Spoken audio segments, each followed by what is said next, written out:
আল্লাহর একবার জিজ্ঞেস করলেন, আল্লাহ মাইয়াকুনু জালিসি ইয়াউমাল কিয়ামা, আল্লাহ আমার সাথে কিয়ামতের দিন জান্নাতের সাথী কে হবে? আল্লাহ বললেন, জালিসুকা ফিল জান্নাতি জাজ্জার, তোমার সাথী হবে কিয়ামতের দিন বিচার শেষে জান্নাতে যখন ঢুকবা তোমার সাথী হবে একজন কসাই। কসাই চিনেন? কি করে?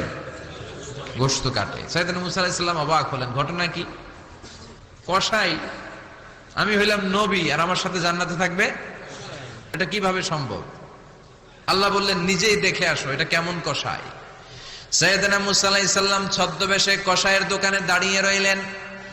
দেখলেন স্পেশাল বিশেষ কোনো আমল নাই, কসাই শুধু গোশত কাটে, গোশত বিক্রি করে। দিন শেষে দোকান বন্ধ করে প্যাকেটের ভেতরে গোশত নিয়ে বাড়িতে রওনা হয়েছে। বাড়ির ভেতরে ঢুকে যাওয়ার পর সাইয়েদনা মুসা আলাইহিস সালাম ঘরের দরজার কড়া নাড়লেন। কসাই বলে, মান আনতা, তুমি কে? মুসা আলাইহিস সালাম বললেন, আনা মুসাফির, থাকার জায়গা নেই, আপনি যদি থাকার জায়গা দেন আপনার বাড়িতে থাকবো। কসাই বলে, আসেন। সাইয়েদনা মুসা আলাইহিস সালাম ঢুকলেন। কসাই বলে, এই ঘরে একটু থাকেন, ওই ঘরে আমার একটু কাজ আছে।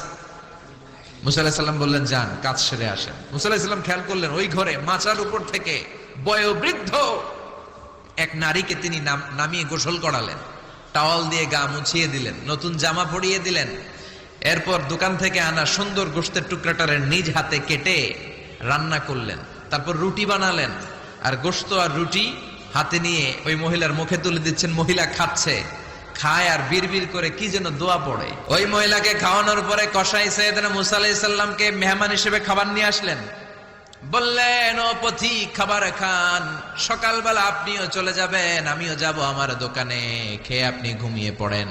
মুসা আলাইহিস সালাম বললেন, ততক্ষণ পর্যন্ত তোমার আনা খাবারে আমি হাত দিব না যতক্ষণ না তুমি বলবা ওই মহিলাটাকে। কসাই বলে, হাদিহি উম্মি, এটা আমার মা, এই দুনিয়া এই মা ছাড়া আমার কেউ নাই, আমিও ছাড়া আমার মায়ের কেউ নাই। তাই প্রতিদিন দোকানের কাজ শেষ করে গোশত এনে রান্না করে আমার মারে আমি খাওয়াই। হাদিহি উম্মি, এটা আমার জনম দুঃখিনী মা। সাইয়েদনা মুসা আলাইহিস সালাম, বুঝলাম তোমার মা, কিন্তু তুমি যখন রুটি তোমার মায়ের মুখের ভেতরে তুলে দিচ্ছিলে, তোমার মা বিড়বিড় করে কি যেন পড়লো, কি পড়ে তোমার মা? কসাই বলে, আমার মায়ের একটা পাগলা দোয়া আছে। কি দোয়া? আমি জানি কশিন কালো এই দোয়া কবুল হবে না। আবেগের বশবর্তী হয়ে প্রতিদিন আমার মা আমার খেদমতে আমার উপর এত সন্তুষ্ট হয়ে যায়, এত খুশি হয়ে যায়। আমার মা প্রতিদিন বলতে থাকে, আল্লাহুম্মা জাআল ইবনি জালিসা মুসা ইয়াউমাল কিয়ামা, ও আল্লাহ, আমার ছেলের খেদমতে আমি এত সন্তুষ্ট, আমার ছেলের উপর আমি এতটাই রাজি খুশি।